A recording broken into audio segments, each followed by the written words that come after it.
Hello guys. Hi guys, कैसे हैं आप सब? उम्मीद है अच्छे होंगे। तो चलिए बिना देरी किए शुरू करते हैं कहानी का आज का एपिसोड। सुकून की बात सुनकर आरव की आंखों से आंसू निकलने लगे क्योंकि उसने जिंदगी में पहली बार किसी लड़की को अपने दिल की बात कही थी, क्योंकि आज तक उसके दिल में उतरने वाली पहली लड़की सुकून थी।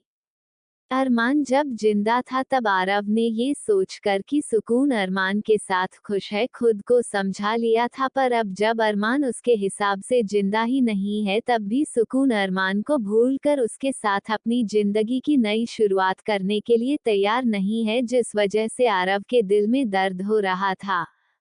आरव ने अपनी आंसू भरी आंखों से दर्द भरी आवाज में कहा, ठीक है सुकून, मैं तुम्हें फोर्स नहीं करूंगा क्योंकि प्यार फोर्स करके नहीं किया जाता, पर हमेशा मेरी एक बात याद रखना, मेरे दिल में हमेशा तुम रहोगी। मुझे नहीं पता कि तुम्हें भूलने के लिए मुझे क्या करना होगा, पर वादा करता हूँ कभी दोस्ती से आगे बढ़ने की कोशिश नहीं करूंगा जब तक तुम ना चाहो।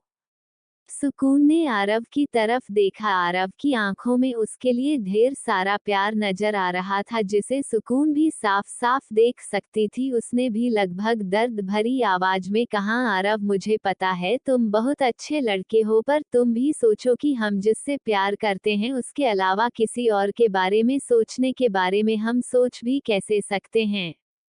और मैं हमेशा से सिर्फ अपने मिस्टर हैंडसम की थी और हमेशा रहूंगी। मैं तुमसे यह नहीं कह रही हूँ कि तुम मुझसे प्यार करना छोड़ दो, क्योंकि जब तुम्हारी जिंदगी में सही लड़की आएगी तुम अपने आप मुझे भूलकर उसके साथ अपनी जिंदगी बिताने के बारे में सोचोगे। मैं भगवान से यही दुआ करूंगी कि मुझसे 1000 गुना अच्छी लड़की तुम्हें मिले।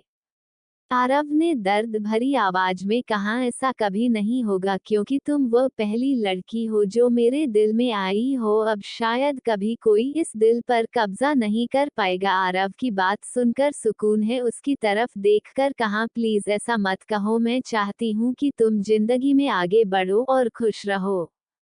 आरव ने मुस्कुराते हुए कहा, अपनी बात से मुकर ना मत, तुमने वादा किया था चाहे कुछ भी क्यों ना हो जाए तुम मुझसे अपनी दोस्ती नहीं तोड़ोगी। प्रॉमिस करता हूँ आज के बाद मैं इस बात को पूरी तरह से भूल जाऊंगा, और तुमसे भी कहता हूँ तुम भी भूल जाओ। तुम ये सोचना कि कभी मैंने तुम्हें प्रपोज किया ही नहीं था, हम पहले की तरह अच्छे दोस्त बनकर रह सकते हैं। सुकून ने मुस्कुराते हुए आरव से कहा, प्रॉमिस किया था तो निभाऊंगी भी, कभी तुमसे अपनी दोस्ती नहीं तोड़ूंगी, पर अगर तुमने लिमिट क्रॉस करने की कोशिश की तो फिर हमेशा हमेशा के लिए अपनी दोस्त को खो दोगे। आरव ने मुस्कुराते हुए कहा, वादा करता हूँ जिंदगी में कभी जब तक तुम नहीं चाहोगी आगे नहीं बढ़ लूंगा, और हमेशा तुम्हारे लिए लॉयल रहूंगा। जब भी तुम्हें मेरी जरूरत पड़ेगी तुम्हारा दोस्त आरव हमेशा तुम्हारी मदद के लिए आगे रहेगा, वादा है मेरा। आरव ने मुस्कुराते हुए कहा। आरव की बात सुनकर सुकून के चेहरे पर मुस्कुराहट आ गई। उसने कहा, अब जो कुछ भी हमारे बीच में हुआ उसे हम दोनों यहीं पर भूल जाएंगे। सुकून की बात पर आरव ने कहा, थैंक यू सुकून, मुझे लगा था कि तुम मुझसे अब दोस्ती भी नहीं रखोगी। सुकून ने आरव की बात सुनकर मुस्कुराते हुए कहा, क्यों नहीं रखूंगी, तुम्हारे जितना अच्छा दोस्त मुझे कहाँ मिलेगा भला। और रही बात तुमसे दोस्ती तोड़ने की, वह भी सिर्फ इस वजह से कि मैं किसी और से प्यार करती हूँ और तुम मुझसे, तो ये गलत है क्योंकि इंसान सोच समझकर प्यार नहीं करता, और जो सोच समझकर किया जाए वह प्यार नहीं होता।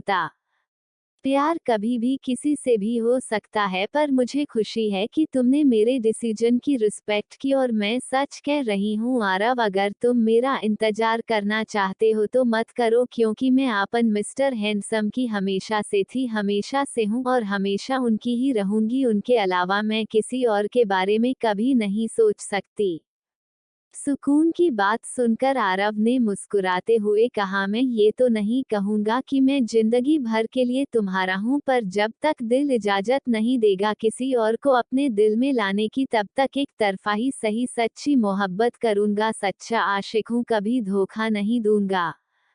सुकून ने मुंह बनाकर कहा, अभी कहा ना, दोस्ती से बढ़कर कुछ नहीं। सुकून की बात पर आरव ने हंसते हुए कहा, मैंने भी कहा ना, कभी लिमिट क्रॉस नहीं करूंगा, पर तुम मुझे खुद को प्यार करने से नहीं रोक सकती। सुकून ने कहा, आरव प्लीज। आरव ने मुस्कुराते हुए अपने दोनों कान पकड़ते हुए कहा, पक्का प्रॉमिस करता हूँ, आज के बाद इस बारे में हम दोनों के बीच में कोई बात नहीं होगी। पर तुम भी अब मुझसे एक और बार वादा करो कि इस वजह से हमारी दोस्ती पर कोई असर नहीं पड़ेगा। हम हमेशा से एक दूसरे के अच्छे दोस्त थे और अच्छे दोस्त रहेंगे। सुकून ने आरव की बात पर अपना सर हिलाकर उसके हाथों में अपना हाथ देकर कहा, प्रॉमिस। आरव ने मुस्कुराते हुए कहा, तो चलो हमारी दोस्ती की आज से एक नई शुरुआत। सुकून ने कहा, ठीक है। आरव ने मुस्कुराते हुए कहा, तो मेरी प्यारी सी दोस्त, अब मुझे आपके चेहरे पर खुशी देखनी है, वह भी पहले की तरह हमेशा से मुस्कुराती। सुकून मुझे देखनी है, जो अपनी शरारतों से और अपनी मुस्कुराहट से किसी भी रोते इंसान को हंसा देती थी। मुझे वही सुकून वापस से देखनी है। भले ही मैंने तुम्हारे साथ ज्यादा टाइम स्पेंड नहीं किया, पर जितना भी तुम्हें जाना है, तुम दिल खोलकर जीने वाली लड़की हो और मुझे मेरे दोस्त वैसे ही चाहिए। सुकून ने मुस्कुराते हुए कहा, तुम चिंता मत करो, अब से तुम्हें वही सुकून देखने को मिलेगी, क्योंकि सुकून के जीने की वजह उसे वापस मिल चुकी है। आरव को सुकून की बात समझ में तो नहीं आई, पर उसने मुस्कुराते हुए कहा, ठीक है, तो अब मैं चलता हूँ। इतना कहकर आरव सुकून के प्रेसिडेंशियल सूट से बाहर निकल गया। बाहर निकलते ही उसकी आंखों से झर-झर आंसू बहने लगे। उसने एक हाथ से अपने आंसू पोंछते हुए कहा, सॉरी सुकून, पर मैं तुमसे प्यार करना नहीं छोड़ सकता, शायद कभी नहीं, जिंदगी में दोबारा। मुझे नहीं लगता कि मुझे कोई लड़की पसंद आएगी, क्योंकि अब इस दिल में सिर्फ तुम हो। आरव ने इतना कहा और दरवाजे की तरफ देखकर सीधा कमरे से निकलकर अपने फ्लो पर चला गया। वही सुकून के कमरे में आरव के जाने के बाद सुकून ने चैन की सांस ली और मन ही मन कहा कि तुम्हारा प्यार मेरे लिए सच्चा है, पर मेरे दिल में हमेशा से सिर्फ अपने मिस्टर हैंडसम थे और वही रहेंगे। मैं चाहकर भी उनकी जगह कभी किसी को नहीं दे सकती, क्योंकि जो इंसान मेरे दिल में हमेशा से था, उसे भुलाकर किसी और को जिंदगी में लाने से अच्छा खुद की जान देना होगा। और अब मेरे मिस्टर हैंडसम वापस आ चुके हैं, तो किसी और के बारे में सोचना ही मेरे लिए उस इंसान की मौत का कारण बन सकता है। क्योंकि सुकून जानती थी कि अरमान उसके लिए कितना ज्यादा पजेसिव है। अरमान को ये भी नहीं पसंद था कि सुकून किसी लड़के के साथ हंसकर बात कर ले, तो फिर अगर सुकून में अरमान से गुस्सा होकर किसी लड़के के साथ रिलेशनशिप में आने की कोशिश की होती, तो अरमान अब तक उस लड़के की जान ले चुका होता। सुकून ये बात अच्छे से जानती थी, पर सुकून को यह नहीं पता था कि इस बंद कमरे में जो कुछ भी उसके और आरव के बीच में बातें हुई, वह अरमान को पहले ही पता चल चुकी है। अरमान के प्रेसिडेंट सूट में अरमान ने पूरी तरह से रेसिडेंशियल सूट को कबाड़खाना बना दिया था। चारों तरफ टूटा हुआ सामान बिखरा हुआ था और अरमान जलती हुई नजरों से स्क्रीन को देख रहा था, पर अब स्क्रीन पर उसे सिर्फ सुकून दिख रही थी। उसे इस बात से और ज्यादा गुस्सा आ गया था कि इतना कुछ होने के बाद भी सुकून आरव के साथ दोस्ती रखने के लिए तैयार हो गई, जबकि सुकून को उससे दोस्ती भी खत्म कर लेनी चाहिए थी। अरमान ने गुस्से से कहा, यह आपने बहुत गलत किया एंजल, जबकि आप जानती है कि मुझे आपका किसी लड़के के साथ दोस्ती रखना नहीं पसंद, तो फिर आपने उससे हाँ क्यों कहा? अरमान ने गुस्से से कहते हुए लैपटॉप को तोड़कर फेंक दिया। अरमान ने गुस्से से अपने बालों को खींचे और चिल्लाते हुए कहा, आरव तुझे छोड़ूंगा नहीं। इतना कहकर अरमान ने अपना मोबाइल उठाकर किसी को फोन करके कुछ कहा और फिर शैतानी मुस्कुराहट के साथ काउच पर जाकर बैठ गया। इस वक्त उसके चेहरे पर जहरीली मुस्कुराहट थी, जिसे देखकर कोई भी डर जाए। रात का समय होटल में सभी स्टूडेंट्स मिलकर डिनर कर रहे थे और एक दूसरे के साथ हंसी मजाक भी। सुकून और आरव भी बिल्कुल नॉर्मल पेश आ रहे थे, जैसे उन दोनों के बीच में इससे पहले कोई बातें भी नहीं हुई थी। बीच बीच में दोनों एक दूसरे की तरफ देखकर मुस्कुरा रहे थे।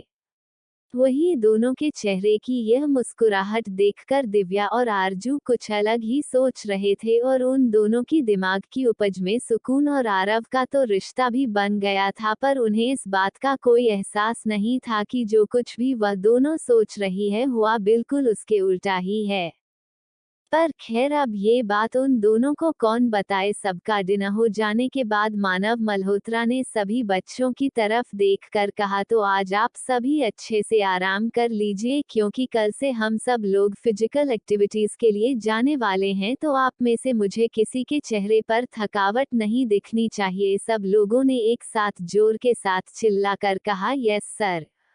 मानव मल्होत्रा ने सबकी तरफ देखकर मुस्कुराते हुए कहा, तो अब आप सब जाकर अपने अपने कमरे में आराम कीजिए। मानव की बात सुनकर सब लोग मुस्कुराते हुए अपने अपने कमरे में चले गए। सुकून आज अपने कमरे में उदास महसूस कर रही थी क्योंकि कल अरमान उसके साथ था। उसने मुंह बनाते हुए कहा, 3 महीने बाद हमसे मिले और इस तरह से एक दिन में ही चले गए, अब हमें आपकी याद आ रही है। इतना कहकर वह आरती पालथी मारकर बेड पर बैठ गई। उसने अपने गोद में एक कुशन रखा और उस पर चेहरा टिकाकर अरमान के बारे में सोचने लगी। उसने मुंह बनाकर कहा, एक बार वापस आ जाए, उसके बाद हम आपको अपने साथ सोने ही नहीं देंगे। देखो अब हमें नींद नहीं आ रही है और आप तो वहां पर मस्त आराम से सो रहे होंगे।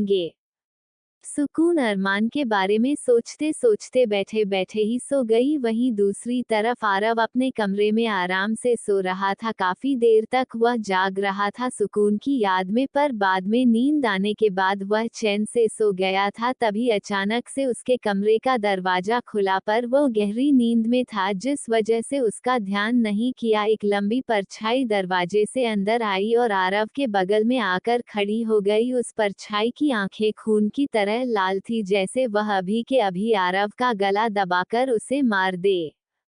तभी नींद में आरव को ऐसा लगा जैसे कोई उसका गला दबा रहा है। आरव ने धीरे से अपनी आंखें खोली तो उसे अंधेरे में एक लंबी सी परछाई नजर आई जो गुस्से से उसके गले को दबा रही थी। आरव ने उसे धक्का देने की कोशिश की, पर उस परछाई की ताकत इतनी ज्यादा थी कि आरव उसे 1 इंच हिला भी नहीं पा रहा था। आरव ने बहुत मुश्किल से अपने गले से शब्द निकालते हुए कहा, कौन हो तुम और मुझे क्यों मारना चाहते हो? पर उस परछाई ने कुछ नहीं कहा। आखिर में आरव को ऐसा लगा कि वह दम घुटकर मर जाएगा। तब उस परछाई ने आरव को बेड से उठाकर नीचे पटक दिया और उस परछाई के हाथ आरव के गले से हट गए। आरव जोर जोर से खांसने लगा। उसने खांसते हुए कहा, कौन हो तुम और क्यों मुझे मारना चाहते हो? उस परछाई में बेहद ठंडी मगर खतरनाक आवाज में कहा, सुकून से दूर रहना वरना अगली बार तुम्हारी लाश भी तुम्हारे परिवार को नसीब नहीं होगी। आरव ने हैरानी से कहा, कौन हो तुम और तुम सुकून को कैसे जानते हो? उस परछाई में गुस्से भरी आवाज में कहा, इससे तुम्हें कोई मतलब नहीं होना चाहिए, पर अगली बार से तुमने उसके करीब जाने की कोशिश की तो तुम्हारे पूरे परिवार को जान से मार दूंगा। तुम्हें उनकी लाश नसीब नहीं होगी। आरव ने गुस्से से कहा, तुम होते कौन हो मुझे ये धमकी देने वाले? सुकून मेरी दोस्त है और मैं उसके साथ बात करूंगा। उस परछाई ने गुस्से से कहा, तो फिर तैयार हो जाओ, तुम्हारे परिवार वाले बहुत जल्दी स्वर्ग सिधारने वाले हैं क्योंकि उनका बेटा निकम्मा है।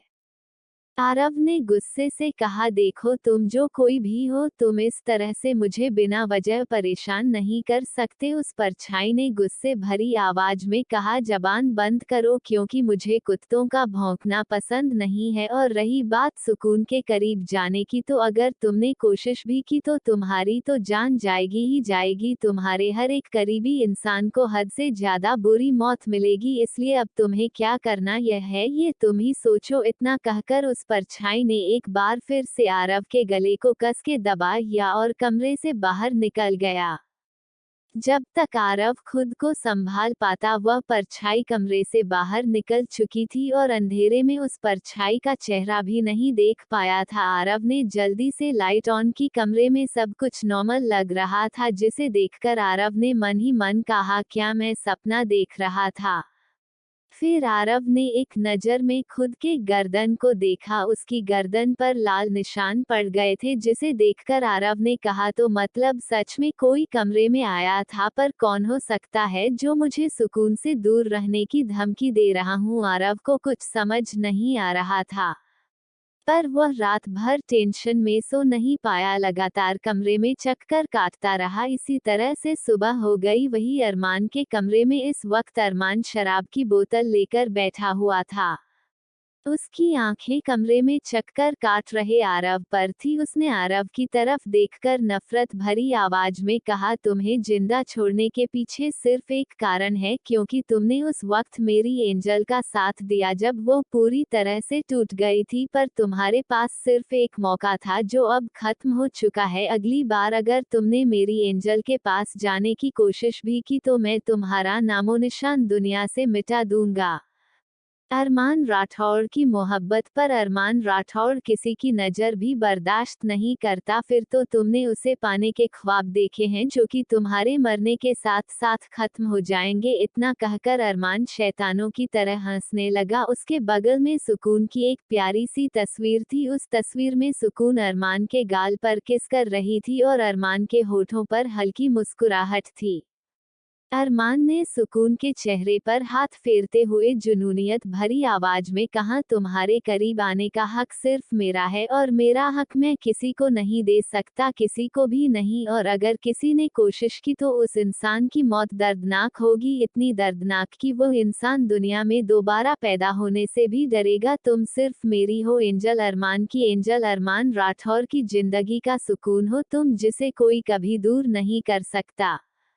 सुकून के कमरे में सुकून इस वक्त अजीब तरह से लेटी हुई थी, क्योंकि वह बैठे बैठे ही सो गई थी। तभी अचानक से उसकी नींद खुल गई और वह लंबी लंबी सांसें लेने लगी। उसने सपने में देखा था कि अरमान ने उसके सामने किसी इंसान को जिंदा जला दिया और अरमान उस इंसान से ये भी कह रहा था कि वह सिर्फ मेरी है। उस पर अपनी नज़र डालने के बारे में सोचा भी तो तुम्हारे पूरे खानदान का नामोनिशान मिटा दूंगा।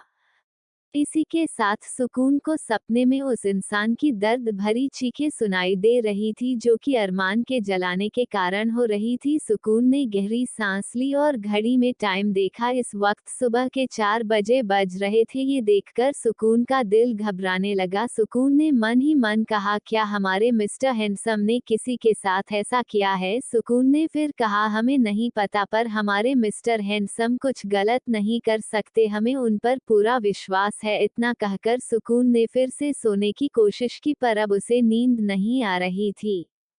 आज के लिए बस इतना ही। कल क्या होगा? फिजिकल एक्टिविटी इसम क्या आरओ पर होगा? अरमान की धमकी का असर और सुकून का सपना होगा सच? क्या रंग लाएगी अरमान की मोहब्बत? इन सभी सवालों का जवाब मिलेगा आपको आने वाले अगले एपिसोड में। आने वाले एपिसोड से मैं बाकी कैरेक्टर्स को भी दिखाऊंगी।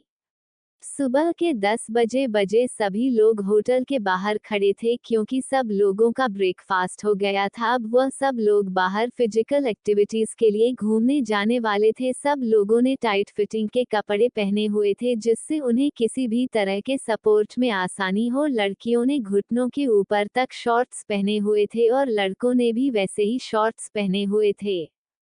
कुछ देर बाद वह सभी लोग नैनीताल की ऊंची ऊंची पहाड़ियों पर पहुंचे हुए थे। वहां पर वह सब लोग पैराग्लाइडिंग के लिए जाने वाले थे। सब लोग काफी एक्साइटेड थे। वहां से कुदरत का करिश्मा ही कह सकते हैं, इतना खूबसूरत नजारा था। सुकून सब कुछ बहुत खुशी से देख रही थी। काफी दिनों बाद उसके दिल में सुकून था। आरव भी अब काफी हद तक शांत हो चुका था, क्योंकि वह इस तरह से अपना मूड किसी अनजान इंसान की वजह से खराब नहीं कर सकता था। पर ना चाहते हुए भी उसके दिमाग में एक ही सवाल आ रहा था कि आखिर ऐसा कौन है जो उसे सुकून से दूर रहने के लिए इस तरह की धमकी दे सकता है। उसे खुद समझ नहीं आ रहा था कि उसे क्या करना चाहिए, पर आज उसने एक बार भी सुकून से बात करने की कोशिश नहीं की। सुकून ने भी ज्यादा ध्यान नहीं दिया, क्योंकि अब पहले की तरह ही दिव्य और आरजू के साथ हंसी खुशी घूम रही थी। वरना अरमान के जाने के बाद उसने दोनों को इग्नोर करना शुरू कर दिया था। वही दोनों भी इस बात से खुश थी कि सुकून पहले की तरह उनके साथ खुलकर बातें कर रही है, जिस वजह से वह भी इस बात पर ध्यान नहीं दे रहे थे कि आज आरव सुकून से बात नहीं कर रहा है। कुछ देर बाद वहां के लोग पैराग्लाइडिंग के लिए सभी बच्चों को अच्छे से इंस्ट्रक्शन दे दिए और उन सभी को सेफ्टी जैकेट पहना दिए। सबसे ग्रुप में 2 लोग थे। सुकून इस बार दिव्या के साथ जाने वाली थी, आरजू एक लड़की दिव्या के साथ। सब लोगों ने पैराग्लाइडिंग का मजा लिया, आज पूरा दिन में खुशी से घूमे। सब लोगों की पैराग्लाइडिंग होने के बाद वह लोग नैनीताल झील देखने गए। वहां पर 10-10 बच्चों के ग्रुप में मिलकर सब ने बोटिंग भी की। आज सब लोग दिल खुलकर जी रहे हैं। इसी तरह से 2 दिन भी बीत गए। इन 3 दिनों में उन्होंने पूरी तरह से नैनीताल एक्सप्लोरर लिया था। उन्हें नैनीताल हद से ज्यादा खूबसूरत सुकून पहुंचाने वाला शहर था, जहां पर आकर सभी बच्चे काफी ज्यादा फ्रेश फील कर रहे थे। कॉलेज की झंझट से दूर यहां पर अपने दोस्तों के साथ एंजॉय करने में सब लोगों के ट्रिप के दिन बहुत अच्छे गुजर गए। आज आखिरी दिन था और रात को ही वो लोग मुंबई के लिए वापस लौटने वाले थे। आज वह लोग लोकल एरिया घूमने गए थे, सभी लोग अलग अलग गए थे। दोपहर तक इसी तरह से लोकल मार्केट में घूमने के बाद वह लोग एक साथ बस ऐसे स्नो व्यू देखने गए, क्योंकि अब उनके पास कुछ घंटे बचे थे। स्नो व्यू देखने के लिए सभी बच्चों के साथ मानव मल्होत्रा गया था। दिव्या और आरजू एक्साइटमेंट में काफी आगे दौड़ते हुए चली गई थी। सुकून भी मुस्कुराते हुए स्नोव्यू का मजा ले रही थी। तभी किसी ने उसकी फोटो क्लिक की। उसे ऐसा लगा, उसने पलट कर देखा पर उसे कोई नजर नहीं आई। इसी तरह से उसे 2-3 बार लगा पर उसने इग्नोर किया। स्नोव्यू कहीं देर तक देखने के बाद सब लोगों ने एक दूसरे की वहां पर कई सारी तस्वीरें ली और फिर वापस इको क्यू पार्क देखने के लिए चले गए। इको क्यू पार्क उनकी आखिरी डेस्टिनेशन थी, जिसके बाद वह लोग सीधा होटल में जाकर चेक इन करने वाले थे। इको क्यू पार्क देखने गए सभी बच्चे अलग अलग होकर घूम रहे थे। ये काफी बड़े इलाके में बना हुआ था। सुकून इस वक्त एक चट्टान को लगातार घूर रही थी। वह क्यूरियोसिटी से उस तरफ बढ़ गई जहां पर कोई नहीं था। मानव का ध्यान उसकी तरफ ही था। ये देखकर कि सुकून अकेली उस तरफ जा रही है, मानव के चेहरे पर शैतानी मुस्कुराहट आ गई। उसने एक नजर पार्क के अंदर जा रहे सभी बच्चों को देखा और अपने कदम सुकून की तरफ बढ़ाने लगा, इस बात से अनजान कि मानव की गंदी नजरें सुकून पर है। सुकून मजे से इधर उधर घूम रही थी। सुकून इस वक्त बाकी बच्चों से काफी दूर थी, अकेली थी, पर उसे डर नहीं लग रहा था। वह मुस्कुराते हुए इधर उधर देख रही थी। तभी अचानक से किसी ने उसका हाथ पकड़कर खींच लिया। सुकून ने हैरानी से सामने देखा तो मानव मल्होत्रा गंदी हंसी के साथ उसे ही देख रहा था। सुकून ने खुद के एक्सप्रेशन संभालकर हैरानी से कहा, सर आप यहाँ क्या कर रहे हैं? मानव मल्होत्रा ने शैतानी मुस्कुराहट के साथ कहा, कुछ नहीं, तुम यहाँ अकेले क्या कर रही हो? सुकून ने अपना हाथ छुड़ाने की कोशिश करते हुए कहा, कुछ नहीं, मैं बस यहाँ पर घूमने आई हूँ। मानव ने उसका हाथ नहीं छोड़ा। सुकून ने थोड़े गुस्से से कहा, सर मेरा हाथ छोड़िए। मानव ने मुस्कुराते हुए कहा, तुम छोटी बच्ची हो, सुकून गिर जाओगी या फिर खो जाओगी जैसे पिछली बार गुम गई थी, इसलिए मैं यहाँ आ गया तुम्हारी हेल्प के लिए। सुकून थोड़े गुस्से से कहा, सर मुझे किसी की मदद की जरूरत नहीं है, आप मेरा हाथ छोड़िए। मानव ने उनका हाथ छोड़ने की बजाय उसे कमर से पकड़कर खुद के करीब खींचा। सुकून ने एक लात उसके के दोनों टांगों के बीच मारने की कोशिश की, पर मानव ने अपने पैरों से उसके पैर को ब्लॉक कर दिया। सुकून हैरानी से मानव को देखने लगी, क्योंकि उसका मूव काफी फास्ट था। अगर मानव ने उसका मूव रोका तो इसका मतलब यह है कि मानव भी मार्शल आर्ट में काफी ट्रेन होगा। उसने इस बार थोड़े शांत लहजे में कहा, सर देखिए, आप मेरा हाथ छोड़िए, अब आप बदतमीजी कर रहे हैं। मानव ने गंदी हंसी के साथ कहा, कहाँ बदतमीजी कर रहा हूँ? तुम्हें अरमान के जाने के बाद काफी अकेला लगता होगा ना तुम्हें? सुकून ने उसकी गिरफ्त से आजाद होने की कोशिश करते हुए कहा, इससे आपको कोई मतलब नहीं होना चाहिए, छोड़िए मुझे। मानव ने सुकून के चेहरे पर अपना हाथ फिराकर मुस्कुराते हुए कहा, कोई बात नहीं, मैं हूं ना, उसकी कमी महसूस नहीं होने दूंगा। सुकून ने गुस्से से कहा, आपकी हिम्मत कैसे हुई खुद की कंपैरिजन हमारे मिस्टर हैंडसम से करने की, आप उनके पैरों की धूल बराबर भी नहीं है। सुकून की बात सुनकर मानव का हाथ की पकड़ अचानक से उनके चेहरे पर टाइट हो गई। उसने दांत पीसते हुए कहा, अच्छा तो तुम्हारा अरमान इतना अच्छा था कि तुम्हें नहीं पता उसने अब तक के हजारों लोगों की जान ली है। सुकून ने गुस्से से कहा, हमें क्या पता होना चाहिए और क्या नहीं, इससे आपको कोई मतलब नहीं होगा, और अगर हमारे मिस्टर हैंडसम ने किसी की जान ली है तो वह बेवजह नहीं ली होगी, क्योंकि हम उन्हें अच्छे से जानते हैं। मानव मल्होत्रा ने हंसते हुए कहा, एक मरे हुए इंसान के लिए काफी ज्यादा पजेसिव नहीं हो रही हो तुम जान। सुकून ने गुस्से से कहा, हमें छोड़िए, और आपकी हिम्मत कैसे हुई हमें जान कहने की। मानव ने सुकून का चेहरा ऊपर उठाकर उसकी आंखों में आंखें डालकर कहा, जान को जान नहीं कहूंगा तो क्या कहूंगा जान। सुकून ने एक बार फिर से अपने पैर को मानव के टांगों के बीच मारने की कोशिश की, पर इस बार भी मानव ने अपने पैरों से उसके पैरों को ब्लॉक कर दिया। सुकून काफी ज्यादा अच्छी मार्शल आर्टिस्ट थी, पर मानव की ताकत देखकर ऐसा लग रहा था जैसे वह सुकून से भी ज्यादा मार्शल आर्ट्स में ट्रेन, जिस वजह से सुकून खुद को उसकी पकड़ से छुड़ा नहीं पा रही थी, वरना सुकून अकेली ही कई लड़कों को आसानी से पटक सकती थी। सुकून की शक्ल देखकर मानव ने हंसते हुए कहा, जान तुम चिंता मत करो, बहुत मजा आएगा तुम्हें मेरे साथ, आखिर 3 महीने से जो अकेली हो मैं तुम्हें निराश नहीं करूंगा। सुकून ने गुस्से से कहा, हमें छोड़ दो वरना हमारे मिस्टर हैंडसम तुम्हें जान से मार देंगे। अरमान का जिक्र आते ही मानव जोर जोर से हंसने लगा। उसने हंसते हुए कहा, मरा हुआ इंसान मुझसे बदला लेगा, और मुझे बताओ जरा वह कैसे मुझसे बदला लेगा आत्मा बनकर। इतना कहकर मानव जोर जोर से हंसने लगा। जिस तरह दोनों थे वहां पर किसी का भी ध्यान नहीं जा सकता था जब तक कि इंसान उस जगह पर ना पहुंच जाए।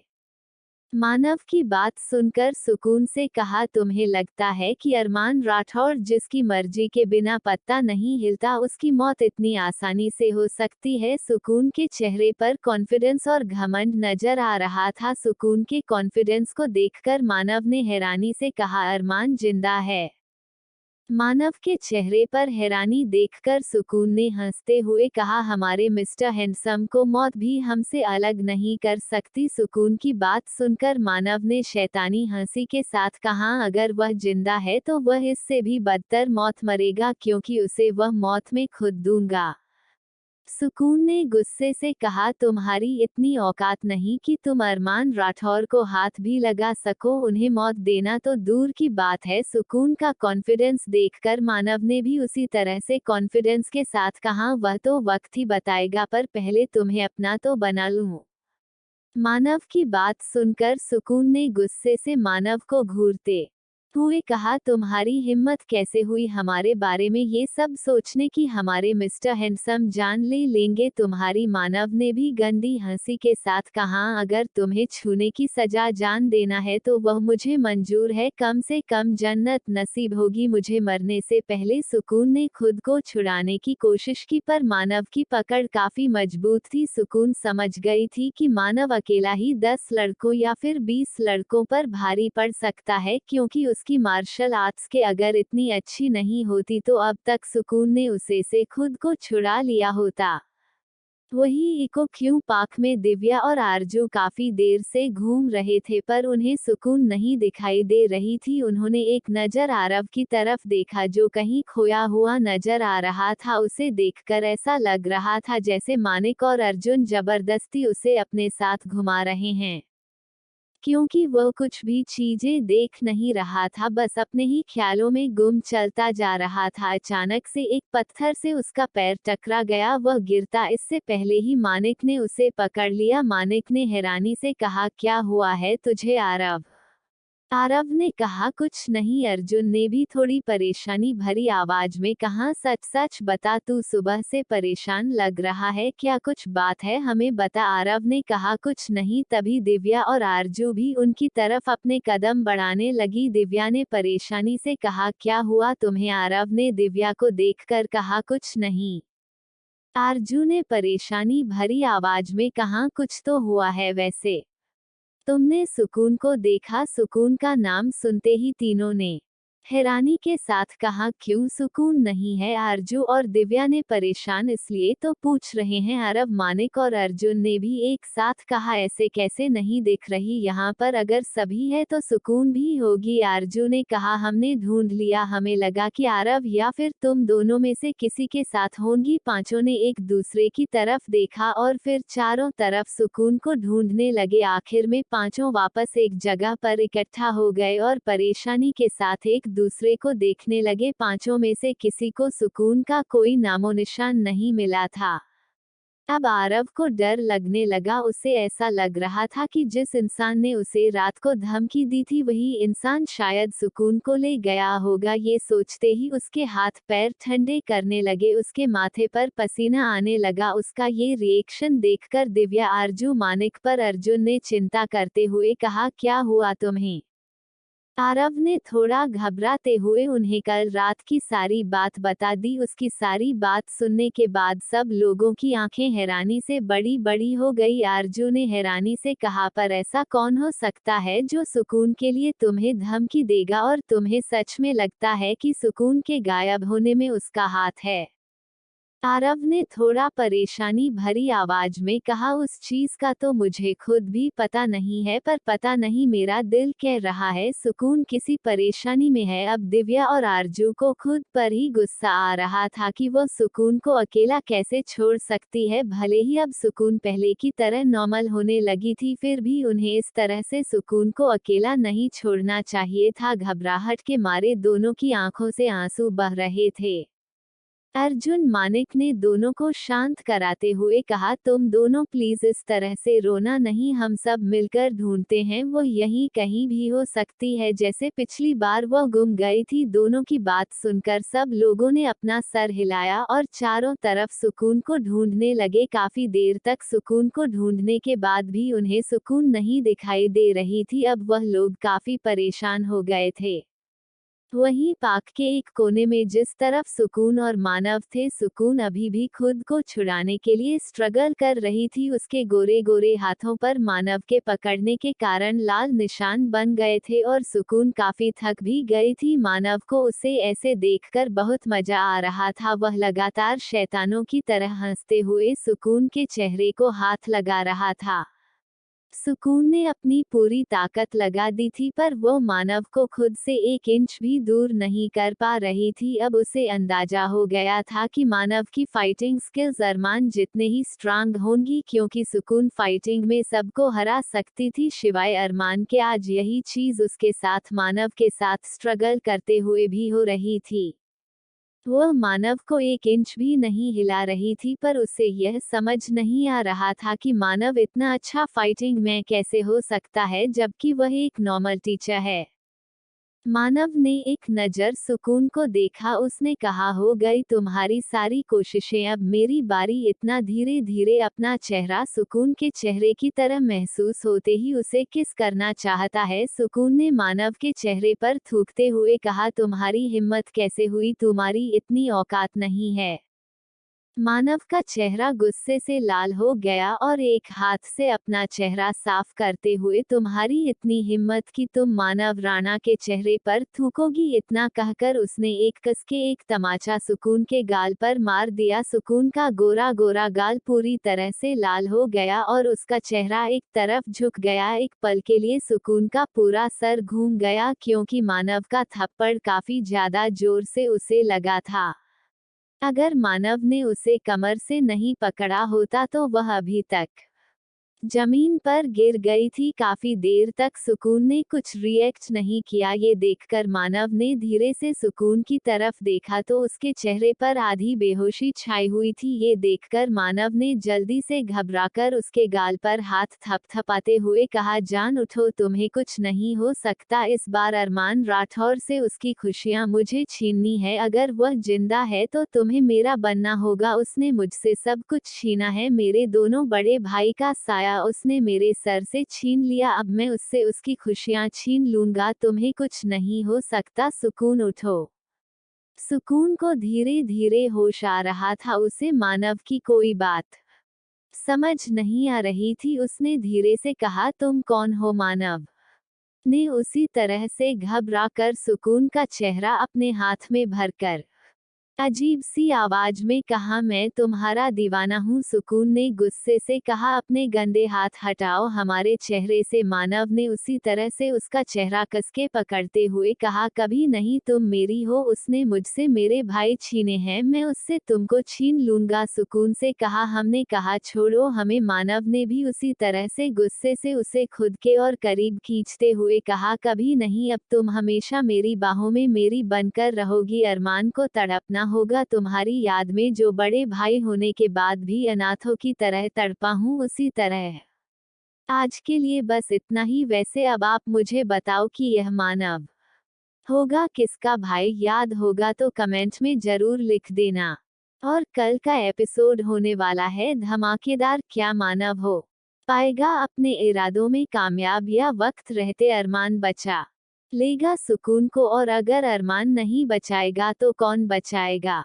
इन सभी सवालों के जवाब आपको मिलेंगे कमेंट बॉक्स में। आई नो की स्टोरी आपको बहुत ही ज्यादा बोरिंग लग रही है, क्योंकि रीडर्स देखा करिए, मुझे समझ में आ रहा है, इसलिए मैं सोच रही हूँ कि इसकी एक अच्छे एंडिंग जल्दी कर दो, क्योंकि मुझे इसे और ज्यादा लंबा खींचना ठीक नहीं लग रहा। आप सबका सपोर्ट होता तो शायद इसे लंबा ले जाती, पर अब नहीं। खैर कोई बात नहीं, आप सबने जितना भी प्यार दिया, सॉरी को मेरे लिए बहुत है। बस जो मेरे डेली रीडर्स हैं उनको बहुत सारा थैंक यू मेरी कहानी को इतना प्यार देने के लिए। प्लीज चैनल को subscribe and like comment share जरूर करें।